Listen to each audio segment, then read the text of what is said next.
What an honor to be at the Camden conference. Now, I understand you're trying to put a good face on the fact that we're doing this virtually. But I'll tell you, diplomacy is a contact sport. And for the past 2 years, I haven't been able to contact sport myself, with people and shake hands and look people in the eye and have conversations that are not just transactional, just getting the job done, just giving the speech. So would I have liked to be up in your snowed out, conference up in Maine? You betcha. Maybe it's an opportunity for me to welcome you to the EU residence here in Washington, D.C. You can see a little bit of it around, and maybe I'll get the chance to host you here to thank you for this.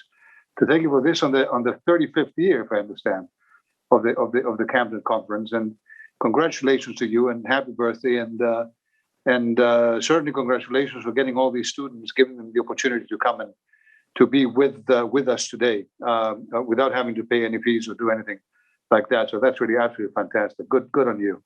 Now, crises. We go through many of them, and in the past years they have defined us. And in some ways, the crises of the past years have highlighted more than anything else the indispensability of the European Union-United States relationship. They also have highlighted, as Karen mentioned, the indispensability of an international rules-based system that can help countries of all different corners of the world, cultures, religions, sizes, economic developments, to address those crises together. And as we face the crises of today, I have to say, and this is sort of my umbrella concern, that the international system itself is under attack. That the tenets that were built after the Second World War intended to glorify the individual's right to human dignity against the abuse of power by governments, the Hitlers and the Stalins of the world. That system is under attack today by governments who want to claim that sovereignty belongs to them, not to human beings, not to individuals. It's flipping the international legal order on its head. And I will close those remarks by mentioning why I think this is the case. But I mentioned we're defined by crises. So here are the 5 ones that, in my view, are the most important. Of course, the Russian invasion of Ukraine crisis today. The second one is, of course, the COVID crisis that we've had the past 2 years. 2 years. I'm almost coming to the 2-year anniversary of having had to close my embassy in DC. Well, let's say it's open since, but never 100%. So I hope that we'll be able to open soon 100% again. Third, indeed, the climate crisis. Fourth, I would say the economic recovery crisis, the new challenge that we all face about what economies and how we're going to promote for our citizens, for our people in the 21st century. And fifth, of course, as I mentioned, the democracy and the values crisis. So let me jump into each one of them, say a little bit about the relationship, and I hope then the questions and answers we can get much more deep in any of those things if your audience is interested. So let me start with the Ukraine crisis. What is it fundamentally?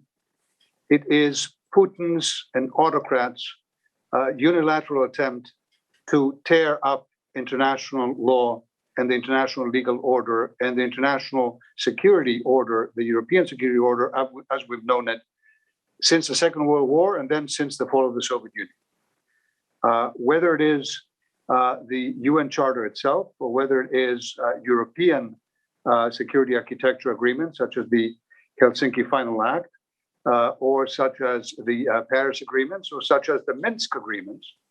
The Minsk agreements, keep in mind, were signed by Putin himself.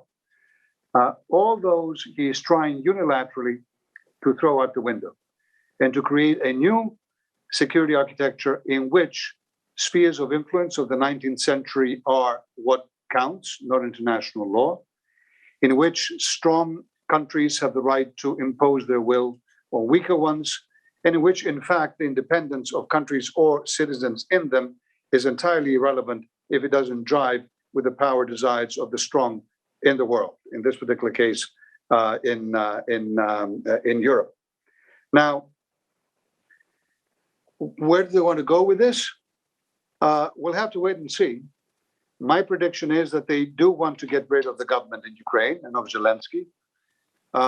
They most likely do wish to create a confederation between them and Belarus and Ukraine,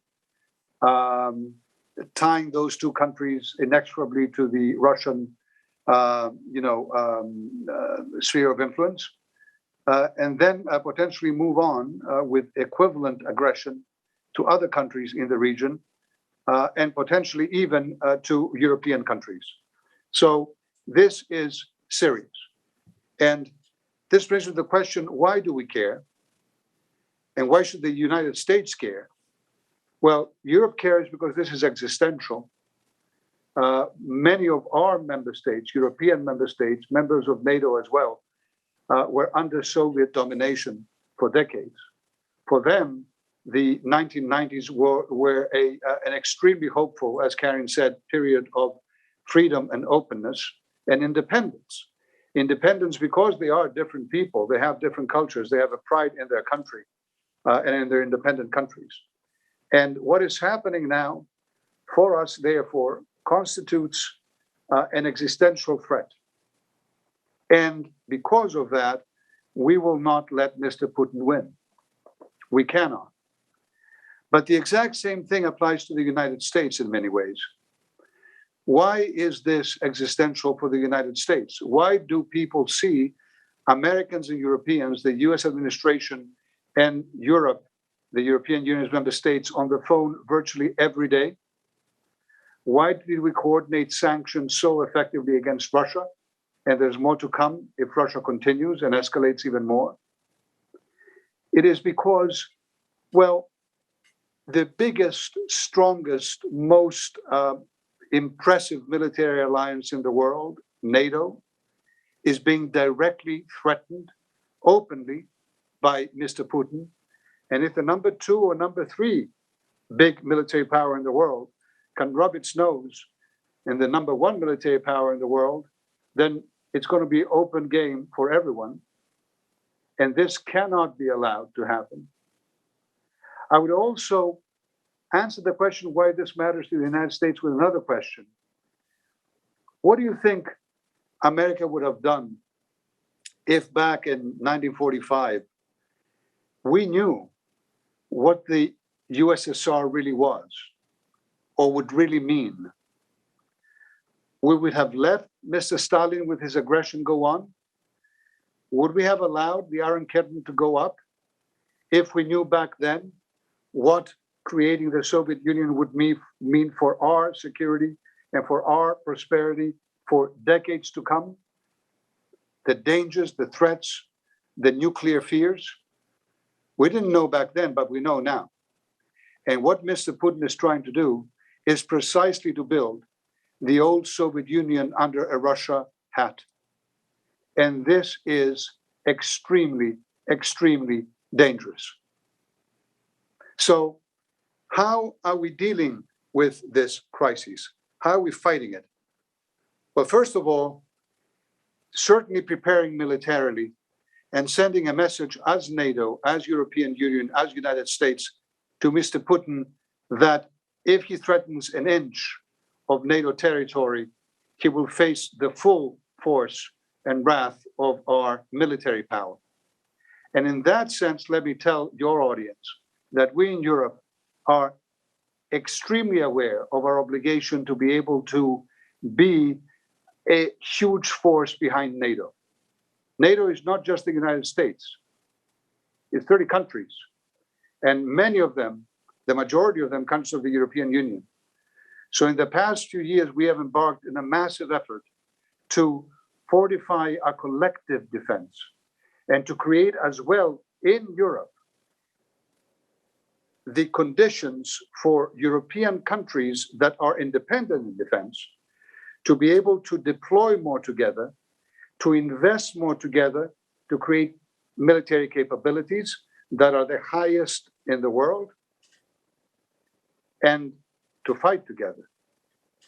This European effort has sometimes been termed strategic autonomy. And it has created in some people the anxiety that Europe is trying to decouple from NATO. And nothing could be further from the truth. You know, in Greece, where I come from, we have an army. It's a very big army because Turkey is across the pond. But we don't have a separate army that is a NATO army. The Greek army is at the same time the NATO army, and so is the German army and the French army. If European armies can be more efficient, not just better funded, more efficient, more powerful, more advanced, then this is something that will strengthen NATO beyond anything else that we could possibly do. And we're engaged in this. Now, when it comes to Ukraine, the second thing that we're doing is creating massive economic costs for Russia. You may have seen the announcements of sanctions yesterday and today in the EU, and a couple of days ago, together, Americans, Europeans, Brits, Canadians. These sanctions were very well coordinated in advance because we knew what Russia was planning to do. We were not fooled. And you know this from our announcements throughout, that we expected it would try to invade. But these sanctions fundamentally will change the economic outlook for Russia, both immediately and most importantly in the medium and longer term. And if you ask me why does that matter, given the fact that right now we have an invasion, my answer to you is because it's a long road and it's a long game, and because when Putin invades, he has to balance all the costs and benefits he thinks will accrue to him personally. He doesn't care about the Russian people that much. I'm afraid to say, I don't mean to sound flippant about this, but that's what autocrats usually do. It will change his economic and his cost-benefit analysis. Russia will be cut off from 50% of the world's high tech, including semiconductors, that only Americans and Europeans produce, and that are crucial for Russia's economy to enter the 21st century. He will be stuck with gas and oil, and he will be truly struggling to modernize his economy, in which gas and oil in 10 or 20 years' time will be virtually irrelevant. His banks will not be able to access our financial markets, the biggest in the world, and in fact, their assets, the vast majority of them will be frozen immediately. Russia will not be able to finance its own debt in Europe or the US or in any way that touches upon dollars or euros or yens or British pounds. It is a major, major economic blow for them. When it comes to individuals, today we announced that we are sanctioning personally Mr. Putin and Mr. Lavrov. And of course, again, in coordination with the US administration, the US president announced that the US will be doing the same. But there is a vast number of oligarchs and others who are supporting this repression and who are benefiting financially from it that are going to be majorly hit. And let me tell you, when I saw yesterday Mr. Putin having one of these stage meetings, this time with a bunch of oligarchs around him, acting like this is going to be okay, I immediately knew that he knew it's not going to be okay. It is the kind of classic Soviet show for the masses. I immediately knew that they knew they would be in trouble. And if you look at the Russian stock market yesterday, or the value of the ruble, or the sovereign debt interest rates they have to pay that skyrocketed, you realize that all of this has immediate effects. Now, but I'm happy to discuss this. At the same time, as we're talking money, the Ukrainian economy is suffering massively. Part of Putin's plan was to achieve exactly that by stationing those 200,000 troops for so many months next to Ukraine to create the chaos and the economic uncertainty that would make the Ukrainian economy collapse. So we Europeans have come out with a major €1.5 billion package to support immediately through microfinancial assistance the Ukrainian economy so it can stand on its feet. And the US as well, again, in coordination, has announced another $1 billion. We will not allow Putin's bullying to risk the stability of the Ukrainian economy, which is, of course, suffering major headwinds. Don't get me wrong. But we are there to make sure that it survives this onslaught. And let me just say as well that we're also focusing on humanitarian assistance to the people of Ukraine today.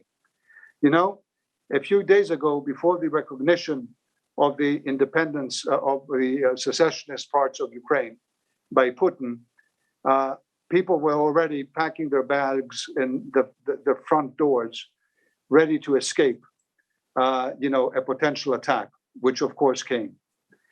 There is a lot of not just simply anger, hatred towards Putin, but a lot of suffering that many people, in addition to psychological suffering, will be facing in the next days and months because of this invasion and because of the displacement, largely displacement within Ukraine.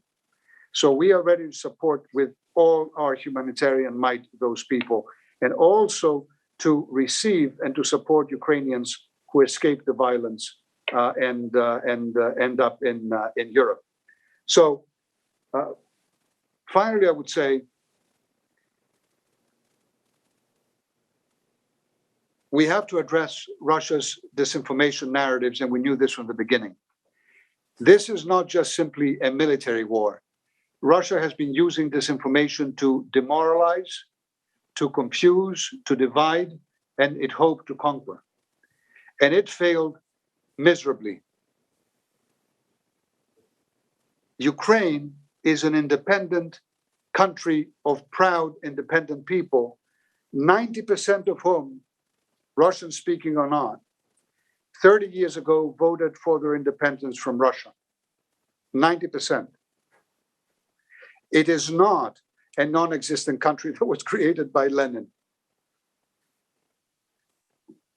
The insult that Putin has added to the injury that he has brought to Ukraine is entirely unacceptable.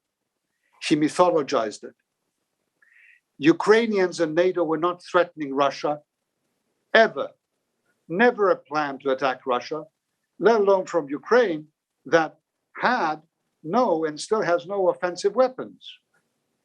Ukraine didn't have a single weapon back in 2014 when Putin took over Crimea.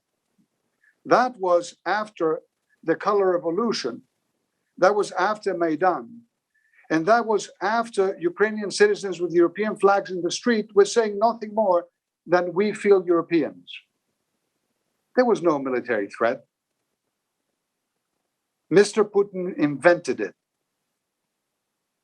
And of course, Ukrainians are not committing genocide against Russian speakers. They're not a bunch of Nazis. In the radio show that I had with Main Radio, one of the listeners asked me, stated an opinion that Mr. Putin had a right to fight against Nazis and against fascists in Ukraine that had taken over the Ukrainian government. It was precisely the argument that Mr. Putin, uses. And I was first a little surprised that these arguments can reach as far, away from the Kremlin as, the United States and the Eastern Shores.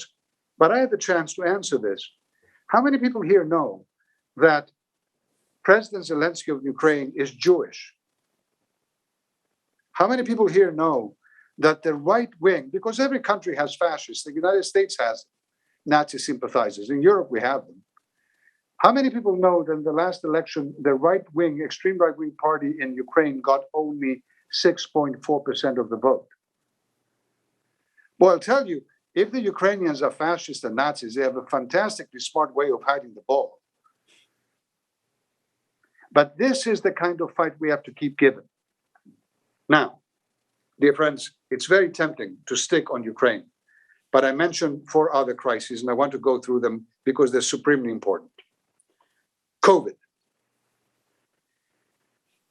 COVID was a global crisis if ever there was one. And in Europe, we realized this virtually immediately after it hit. The word virtually is important. In the first couple of weeks, we were scrambling each of our 27 countries separately to procure the masks and the ventilators and everything else we needed. Because in fact, under the European system, health is a national competence. Don't be confused. Many people don't know what Europe is. I should be giving a speech just on what Europe is for many people, but it's really not particularly different from the United States. I mean, you are a federal system. We are more of a confederation.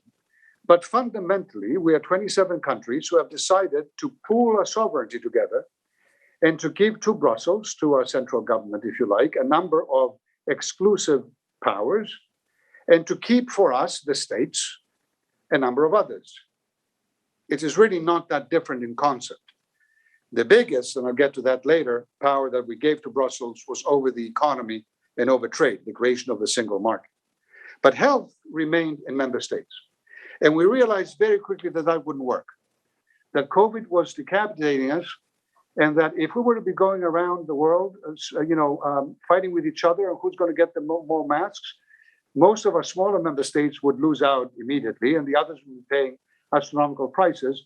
So we got together and we said, okay, we will pool our power, give it all to the European Commission. The European Commission will procure masks with one contract for all of us from around the world. And guess what happened? Because the purchase was so huge, we managed to get those masks really fast and to support our people. And then as Europeans, we said, we will not come out of this unless we're able to create the vaccines and the therapeutics, and unless we do it real fast, and unless we distribute them all over the world, and unless they're effective. Because at the time that COVID hit, this battle between the narratives, democracy versus autocracy, it also came to the front, with China in particular telling the world that it's authoritarians that can do this better than Democrats can. Isn't that amazing?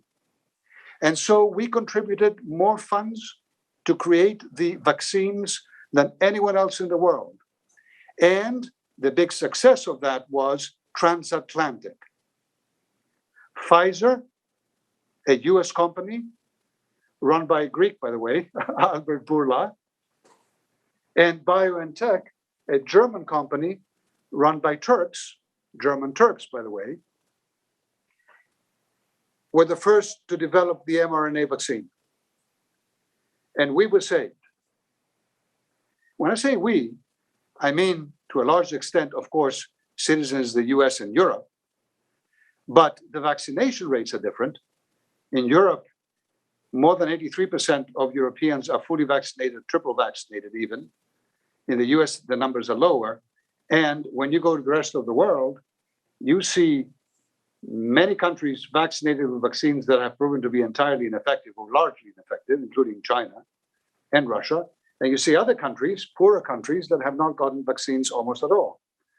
And so we led the way to ensure that vaccines through COVAX, all these international initiatives, international cooperation, I mentioned at the beginning, could get to all these countries. And we have committed, it's a very difficult fight, that we're actually going to get those vaccines to those countries, at least 70% of the people, we hope, by the end of this year. Okay. COVID never became a political issue in Europe. Maybe that explains why the vaccination rates are high. I'd be more interested to hear from you why you think that it became such a political issue in the United States. Because we followed the science immediately. And we realized from the right to the left in Europe that we had to wear those masks and that we had to get those vaccines in our arms. We have deniers in Europe as well, it goes without saying. But the numbers are much lower. And the crazy about it is only now perhaps coming a little bit to the forefront more, because after 2 years, people are getting tired. Let's be serious about this. But we managed to fortify ourselves, and we focused on fortifying the world. Third challenge. Well, trade, economy, especially post-COVID. Dear friends, America and Europe, the US and the EU, are the biggest economic artery in the world by far. By far. Together, we're up close to 50% of world GDP. We are close to 43% of the trade in goods and services in the world. In the world. Outside of whatever it is that we do internally, the US government, Europe, the European governments, the European Commission, we are the biggest prosperity providers to each other. People are used to knowing that NATO is the biggest security provider to each other. But they never think, or rarely think, that it is our economic relationship that provides prosperity to each other more than anything else. About 15 million jobs across the Atlantic are created every year by the trade and investment that our companies make on each other's shores. European companies here create about 7 million jobs in the States. And we are investing close to 55%, close to 50 to 60% of all foreign investment in this country comes from EU member states.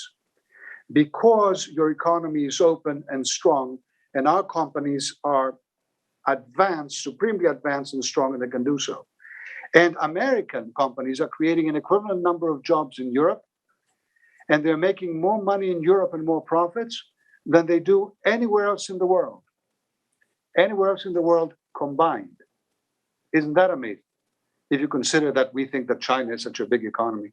Chinese investment in this country is 1/100th of European investment, by the way. This didn't happen in spite of the European Union. It happened because of it. I told you before about the single market. You know, many times when I speak to Americans, I get this sense.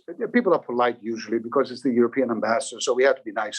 But eventually, when it comes down to it, isn't Europe just a terrible bureaucracy with a bunch of bureaucrats regulating all the time, not allowing the market to flourish, not allowing for all the innovation flowers to bloom?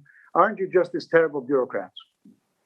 And my answer to that is, think again. We are the biggest deregulation experiment in the world. We took the laws and regulations of 28 countries when the UK was in still, and we trashed them. And we replaced them with only one set of rules and regulations, which was a very, very difficult adjustment process, of course, for our member states. They were not all at the same level of economic development or of laws. They had to adjust to the so-called European acquis. And that allowed us to break down all the borders in Europe for goods, for services, for capital, for people. And we became the biggest, most open, single, democratic, competitive market in the world of 450 million of the most prosperous consumers in the world. That's what has made our firm so competitive and able to invest in this country. And that is why American CEOs and American workers every day vote with their feet and come to Europe. Now, that economy has to be protected as we move out of COVID. And the question is, how do we achieve that best? And my answer to that is, we work together as Americans and Europeans to address major challenges. One challenge: where do we go with dealing with China and its unfair trade practices around the world? How do we ensure that our companies around the world can compete fairly and be able to get the international infrastructure investments that they can do best without creating debt traps? That is a foreign investment connectivity challenge that we are now working together on, ensuring that we have the financing in place, the risk mitigation in place for our companies, but also the ability to identify together major investments, including strategic investments that cannot fall into the wrong hands. A second question is, what do we do with artificial intelligence and other standard setting? People very often don't talk about this, but you know what? As we speak today, artificial intelligence is being weaponized and it's being developed. And in Xinjiang, in China today, voice recognition and face recognition and cameras and all those things are being used for a very specific purpose, to repress people. That technology can do that if those standards prevail. Or we bake in that technology, Americans and Europeans, not just for us, for the rest of the world, different standards. So we have gotten together in what we call the Trade and Technology Council, Americans and Europeans, and we are dealing with these challenges. And we are dealing with the challenge of semiconductor supply chains and other supply chains, because COVID exposed the fact that we rely too much on others for those. And that is something that as well will bring more prosperity and security, but also more values to the world. Dear friends, in our containers, every day, we do not just put our goods, those you can see. We also put our values, those you can't. Respect for labor rights when we produce our goods. We do not pollute the environment when we produce our goods. We have open competition in our economies where the best ideas and innovations win. We don't have state footprints on the markets. These are our values. And you know what? Increasingly, other countries, such as China, are putting their own values in their own containers. And these things go around the world. Do not be fooled. It's not just about money. It is about values. And climate, fourth major challenge. It's changing. Unless we stop it, the world will be in an absolutely catastrophic situation, multitude of times worse than COVID could ever imagine of bringing on us. And it's happening in front of our eyes with the floods and the fires. But yes, as opposed to COVID, it doesn't hit you today and you're dead in a week.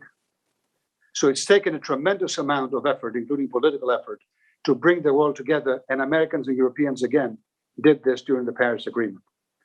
When the US left the Paris Agreement under the previous administration, that was a catastrophic and misguided move. And when we returned now under this administration, that was supremely important. We already worked together in COP26 in Glasgow to bring more than 100 countries on a pledge to stop methane emissions and leaks. And that will in and of itself change dramatically the way that heat is captured in the atmosphere. But when I talk about climate, and I see my time is running out, so I want to be very quick here, I'm also talking about energy and geostrategy and jobs. Europe is determined that coming out of COVID, we will invest massively on climate investments and innovation and on tech investments and innovation. That is the way to the future. We are already creating the jobs in Europe that were unimaginable because we are at the forefront of that climate innovation in our technologies all over the world. About 80% of all offshore wind that you see is produced, innovated in Europe.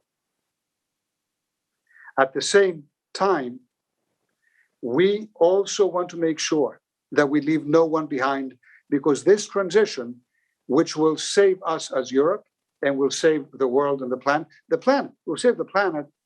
You know, the planet doesn't care about human beings, by the way. It existed for billions of years before us. It will exist for billions of years after us. It will probably suffer climate change and will survive. It will change. We will die. And our children, our grandchildren. It's not the planet is fine. So, but also when we talk climate, we also talk energy. And that is the long game with Russia as well. Europe, as opposed to the US, doesn't have gas and oil reserves. We get about 35% of our needs from Russia today. This is going to end because of a massive commitment right now to invest in those new technologies. This is geostrategic. And America and Europe met together. We have what we call an energy council. We met together and we discussed how we will do this together with the administration and with business. These things go hand in hand. Okay, dear friends, now I'm seeing some seconds. So I will not go in any detail in the final thing, other than to say, perhaps when it comes, and I can talk about this in the questions and answers. that we have to defend our own democracies because they are also in trouble. And they're not in trouble from the authoritarians that are creating the problems around the world. They're in trouble because we haven't nurtured them. In Europe, we had issues in the past few years with some of our member states not respecting the European treaties and what we are founded on, the rule of law and all these values. And the European Parliament, the European Commission took these measures against these countries, including going to the European Court of Justice. We didn't shy away. We didn't shy away. The court could have said we were wrong. It hasn't. But I mention this because people were saying it was the time of Brexit.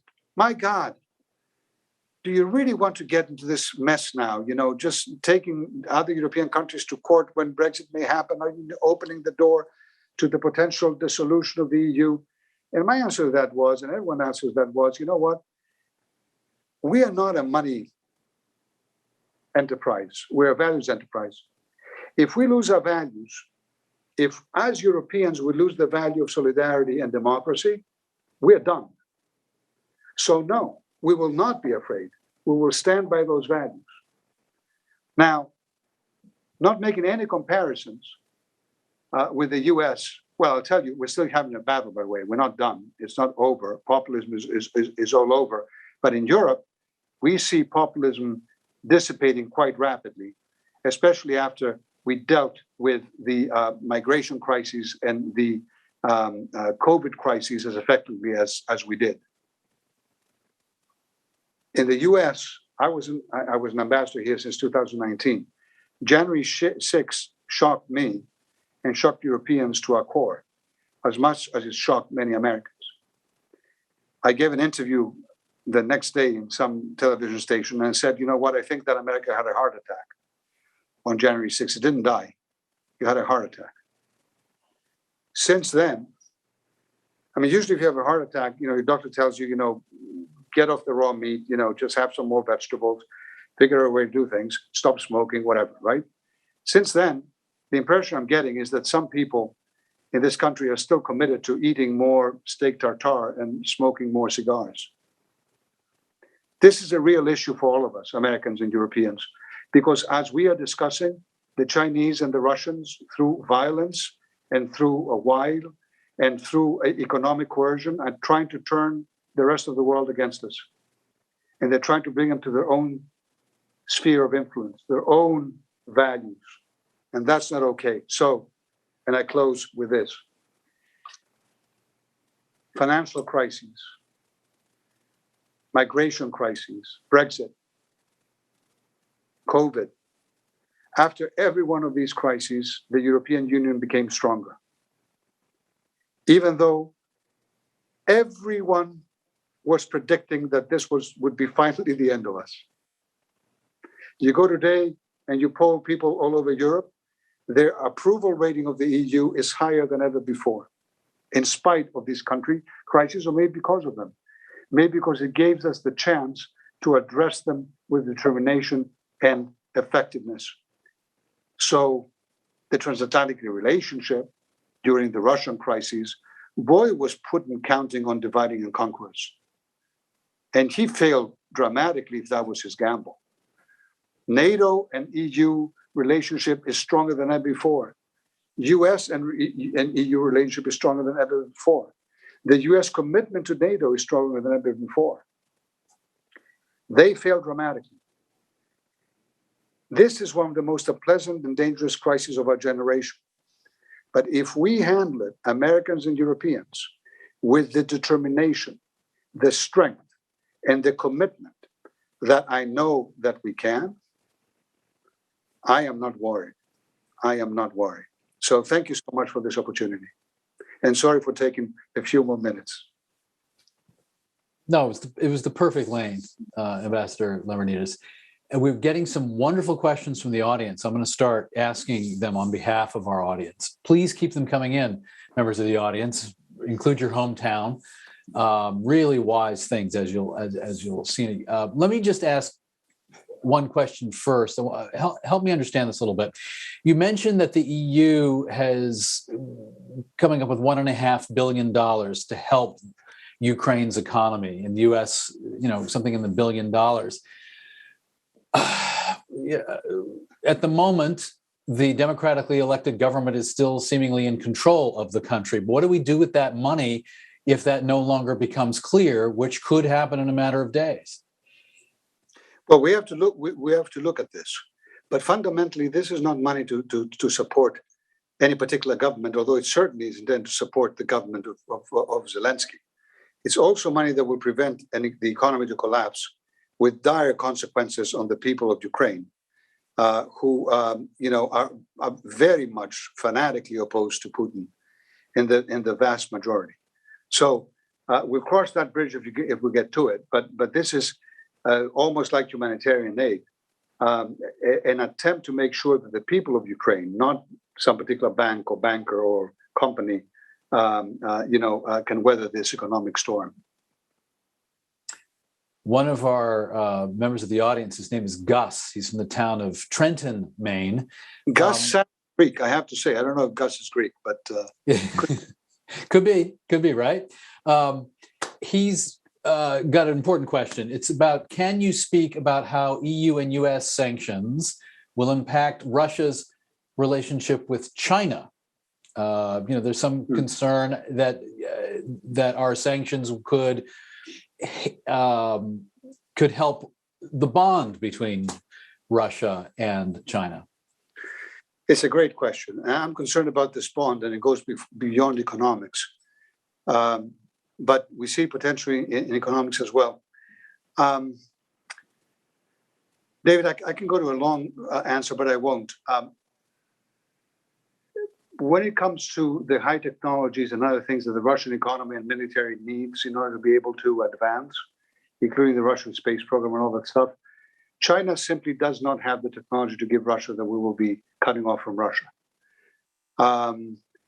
When it comes to the financial system and banks that they are hoping to be able to tap into, their big companies and state-owned or private companies or their banks. China is a potential substitute, but because so many of these transactions are taking place in dollars or euros or pounds, and that's what Russia is holding them, if there's any touch that they do with a dollar or a euro in any attempt that they try, including through China, that automatically will be sanctioned.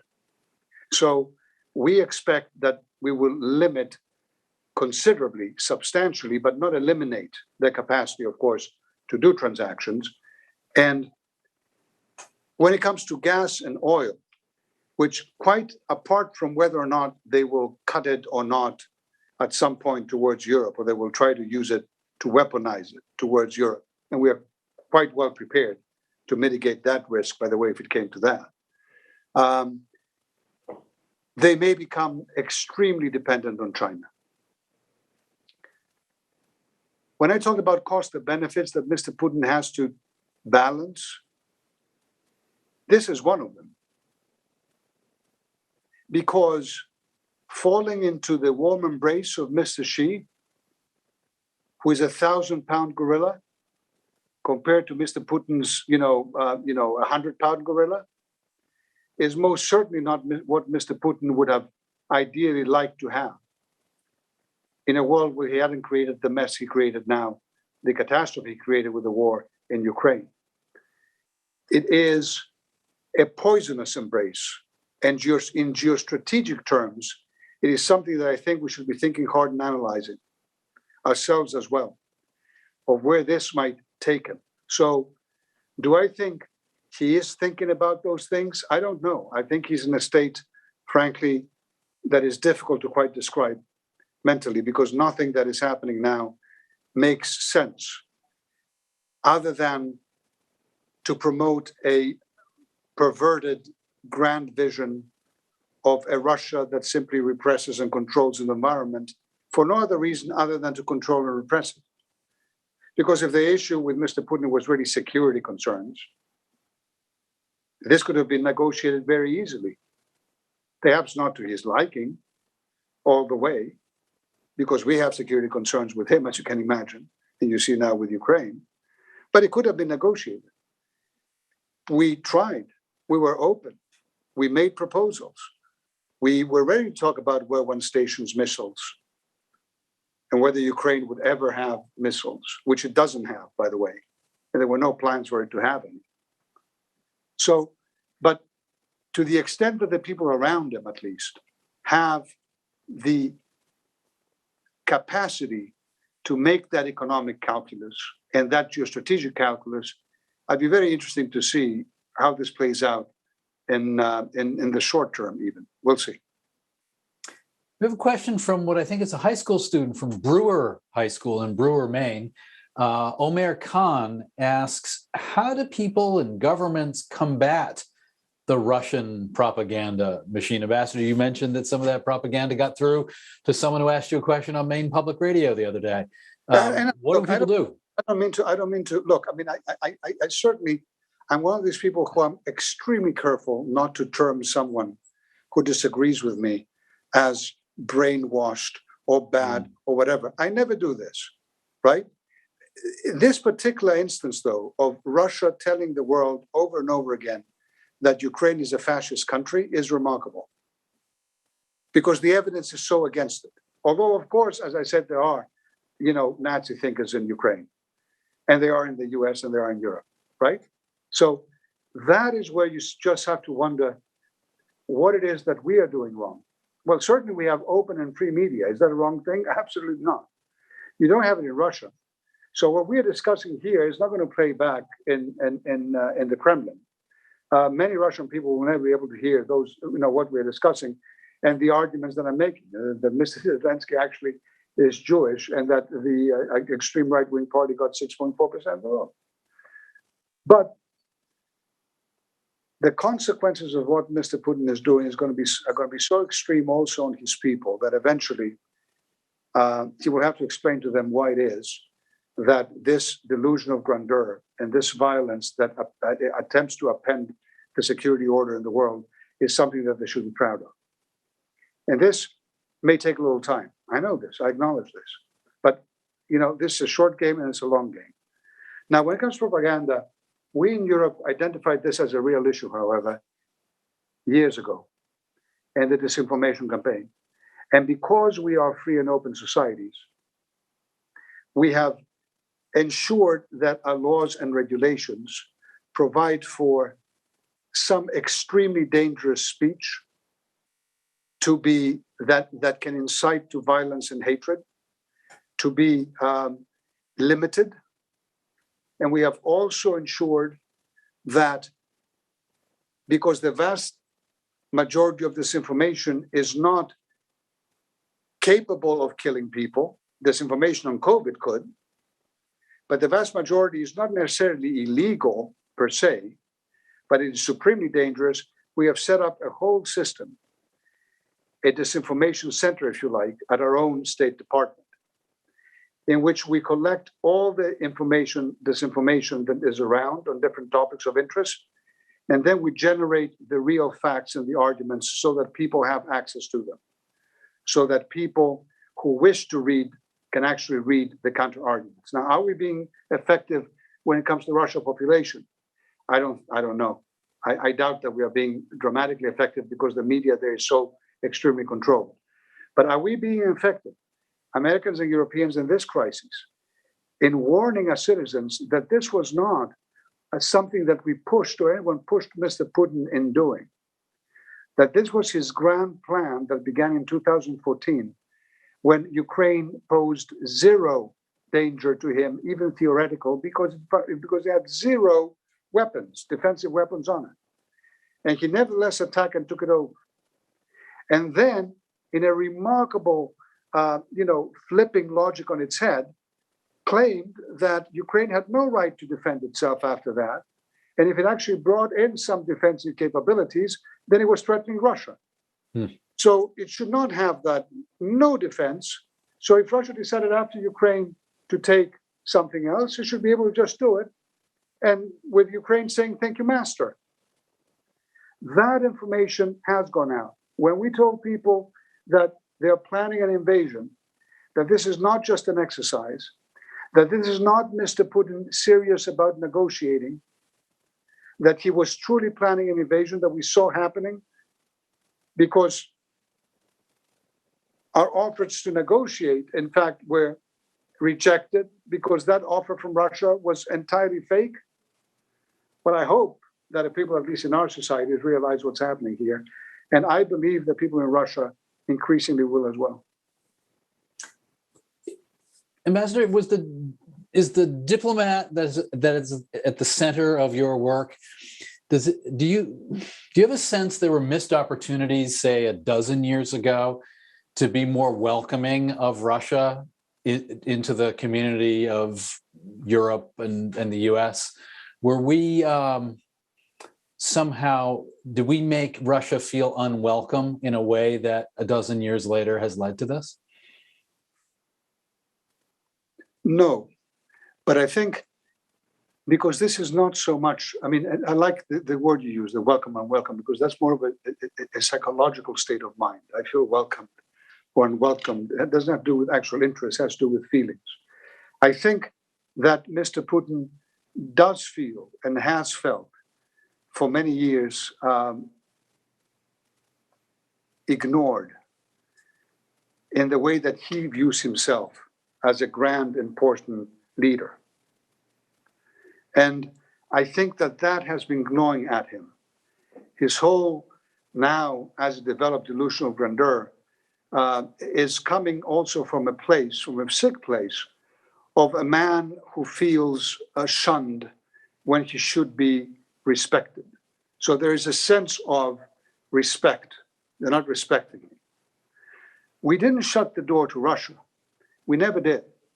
The problem is that, because you said maybe 10, 12 years ago, that takes us to in a sense, the war in Georgia, doesn't it? And there again, there was no American or European plan to do anything with Georgia, to use it to threaten Russia. There was nothing there.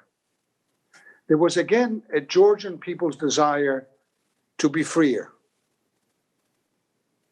And the first message Mr. Putin gave us, perhaps, of the way that he saw the world at the time was that invasion in Georgia. I would maybe blame us, if I had to blame us for something, for not having taken necessarily that warning as seriously as we should have. Yeah. Because had we done that, we might have actually approached Mr. Putin differently. And I'm not talking about kowtowing to him in order to be able to ensure that the bear doesn't chew up something else. But I mean actually trying to understand what was sincere concern or even a feeling of offense and humiliation on his part, and what was a cynical plan to recreate the Soviet Union. I'm sure that that cynical plan had its seeds there, but probably grew.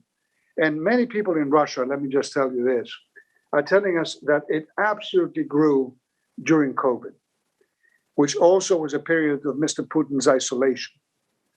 Mr. Putin isolated himself during COVID. He cut himself off from most of the people that he was actually communicating with.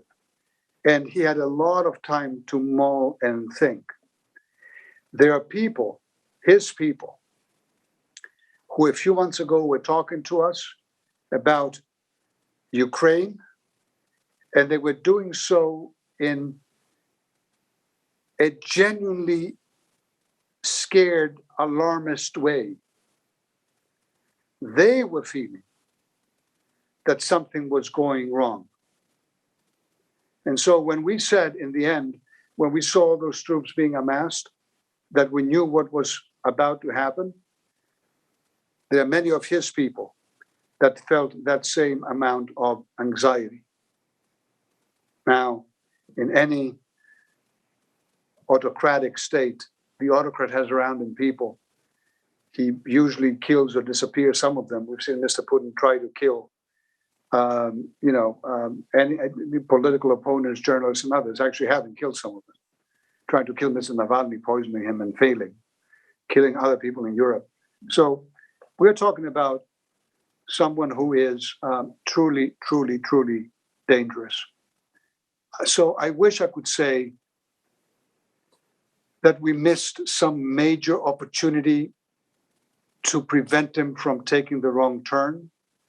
And I think that we should have focused certainly more on him earlier on. That might have made him actually happy that we're focusing on him. But we didn't.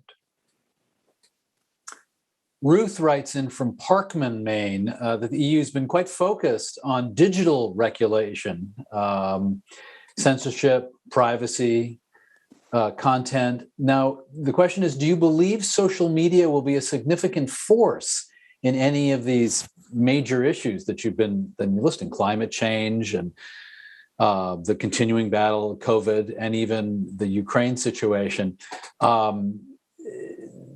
There's this, it could be a tool, social media, but it also, the big tech companies, of course, can be seen as abusing their power. Well, the big tech companies are no doubt abusing their power. There's no question about this. We know it. We've seen it. You've seen it in this country with the interference in elections and all those things. Nothing like that is innocent. I mean, there's absolutely a misuse.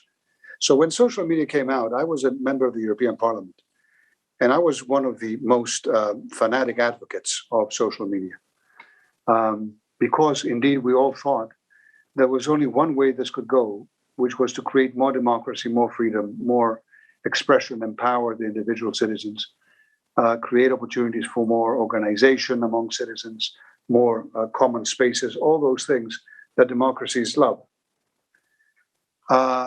And I have to say that I think, like all of us, 10 years later, grew up to a reality that social media, unfortunately, can also be weaponized.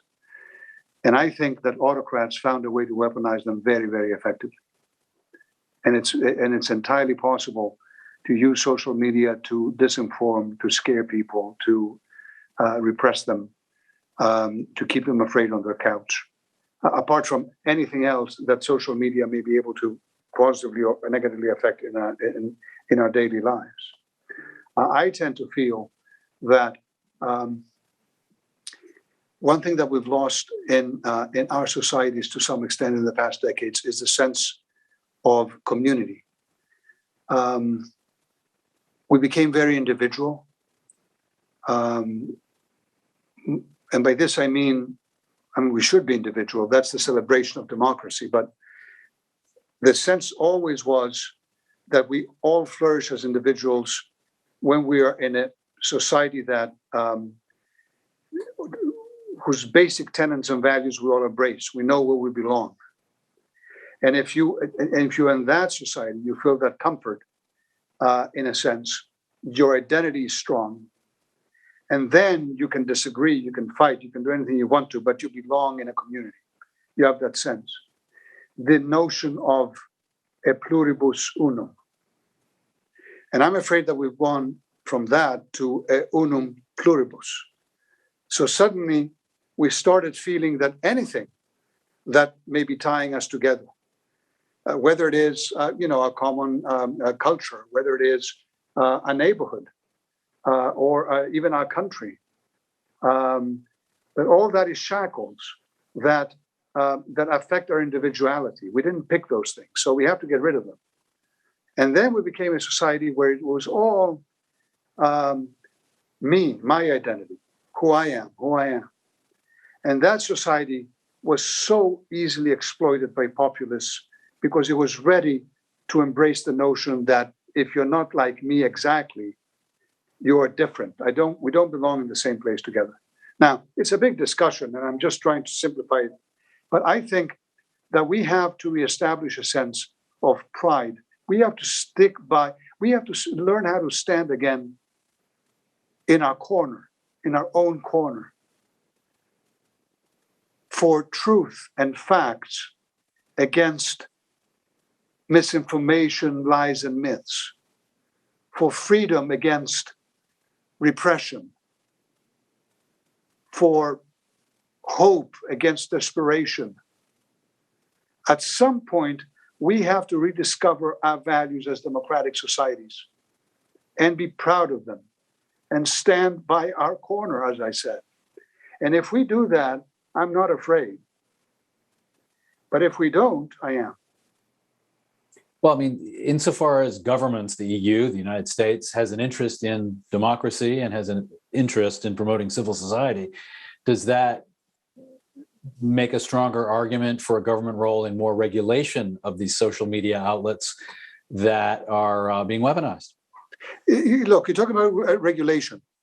So we have a fundamental difference, Americans and Europeans, when it comes to, for example, hate speech, as we call it, right? You say the First Amendment doesn't allow me to touch that. We say in Europe that if you intentionally incite through your speech to violence and hatred, then that is illegal. Okay? Now, the word intentionally is very important. Who judges all this? A court, like courts in the US, a free, open, democratic European court. Like US courts decide many gray areas in the Constitution and other, including free speech here, right? We don't have unlimited free speech here. Yeah. I mean, you have no problem here saying that you cannot shout fire in a crowded theater. That's, that was my law school 101 sort of class, right? But then when it comes to other issues, you have an issue. It's fair enough. I respect that. I am a free speech fanatic. I want you to offend me, right? I mean, I'm okay with that. I mean, but I try to change your mind, and I want to have the right and the opportunity to do so in a society that allows me to have this debate. In the US, I submit to you, whereas you don't have a law that stops free speech at all in virtually anything, you have managed in many ways to stop free speech in your individual interactions. You're afraid to say something that may hurt someone's thoughts or feelings. The moment that you do, you're immediately in a personal fight. All these things, in my view, chill speech much more than the single European law that says that if your intention is to incite violence and hatred, that's illegal. If you're out there telling people that, that person is terrible and would be great if he disappeared from the face of the earth, I can take you to court for that. I mean, that is it. Now, when it comes to platforms, let me tell you something. So we came out a few months ago with what we call our own law. It's not yet a law, it's a proposal. It's going through the European process for setting artificial intelligence standards. Okay? That law was praised by Jake Sullivan, the National Security Advisor, in a tweet when it came out. And in our first meeting of what I told you before, the Trade and Technology Council between our two governments, the European one and the American one, the notions in that regulation were included in our joint conclusions. What that says is that artificial intelligence has to be allowed or not allowed on the basis of the risks that it carries. So there are some uses of AI that have to be legal under all circumstances. Social scoring, what China is doing with its citizens, following them all the time and judging if what they did is okay or not okay, and they get a scoring, you're good or you're bad. 24-hour surveillance of people, illegal. These are extremely high risk, prohibited. Then we look at high risk that are not prohibited but need regulation.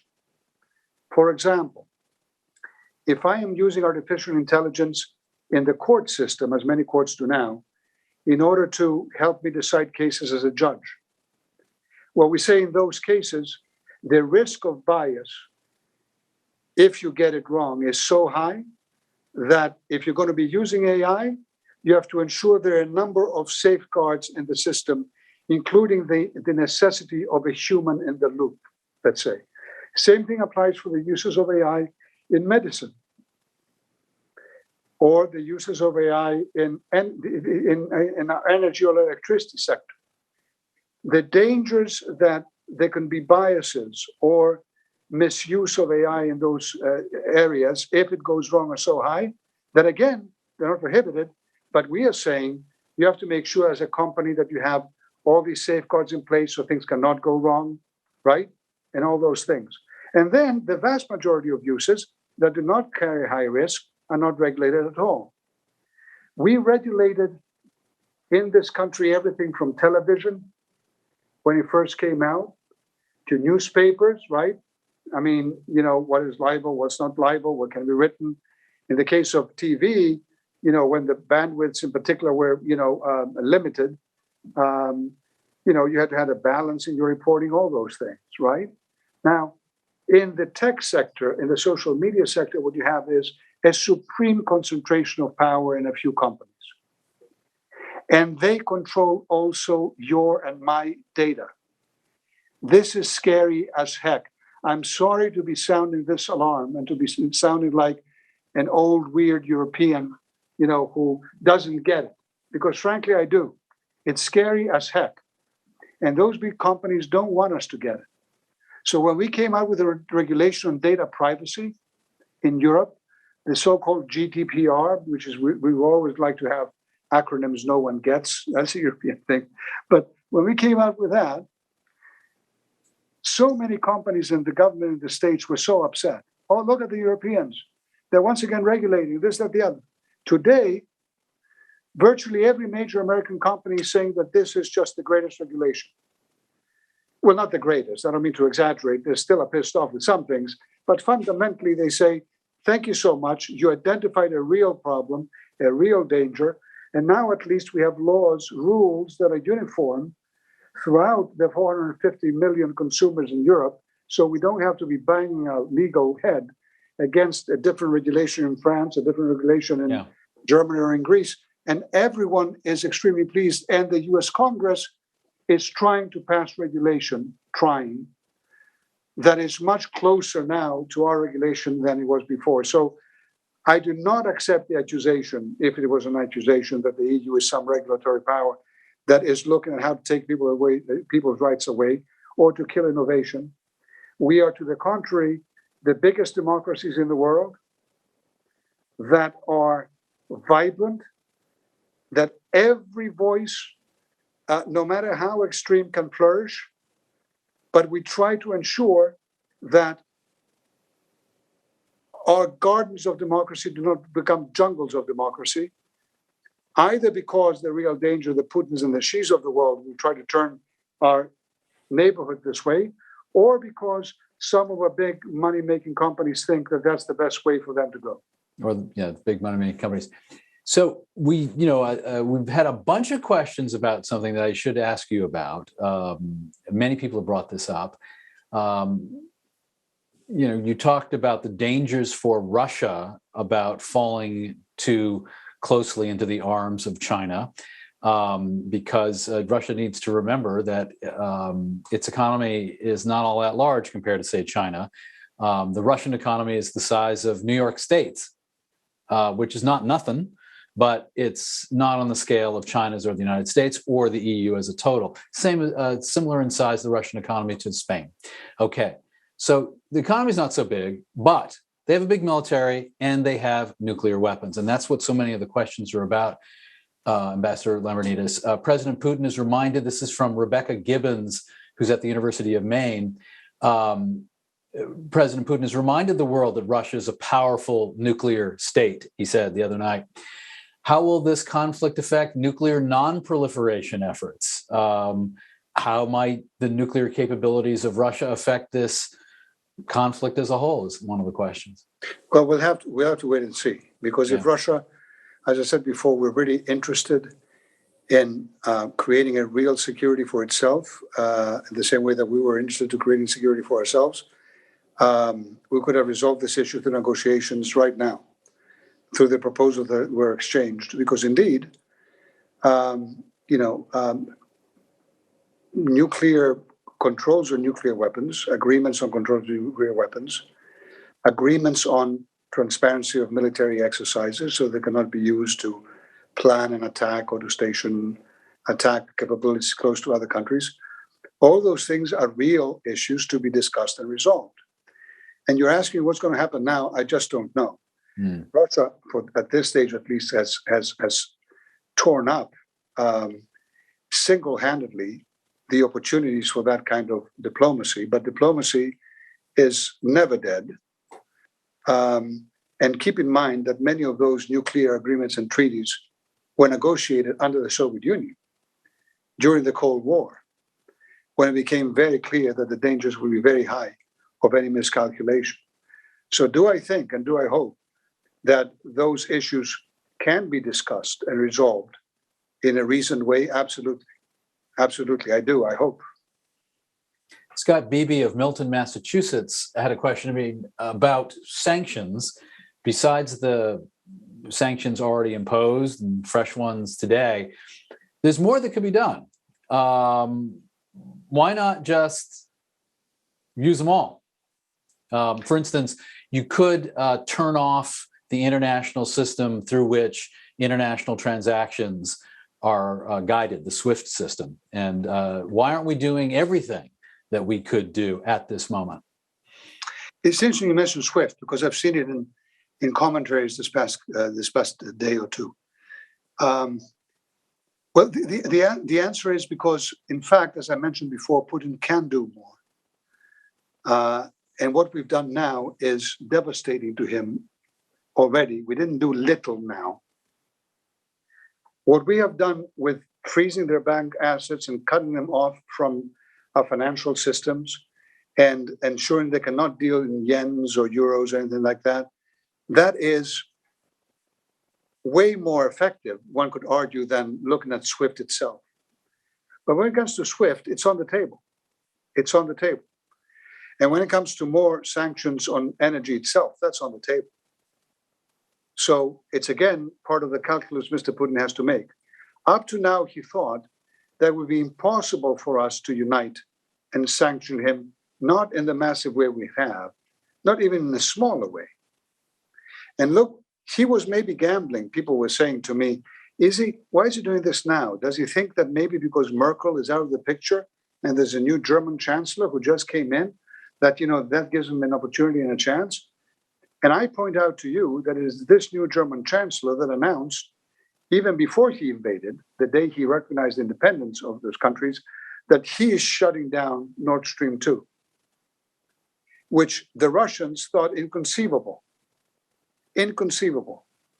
And the German government, with the new chancellor, froze the certification. We should just explain, this is another pipeline that Russia uses to get fossil fuel to that's a major Germany. Pipeline that Russia uses, it's a private project built with Russian companies and German companies, to bring massive amounts of gas directly to Germany. It is something that Germany actually anticipated a tremendous amount of benefit from, economic benefit. And Germany said, I'm cutting it off.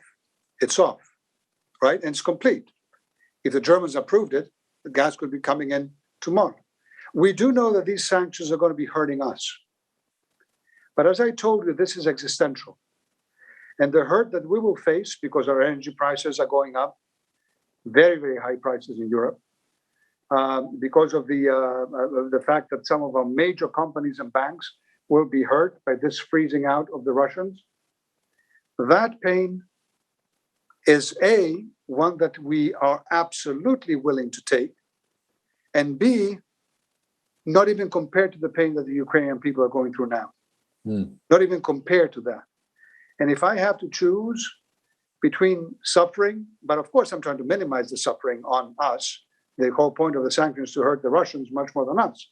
But if I have to choose between that and allowing Putin to change the international order in a way that a brutal autocrat would like to, the insecurity and the pain that would bring Europe and the US, because all these other regional powers around the world, including China and others, will be taken out from the same playbook.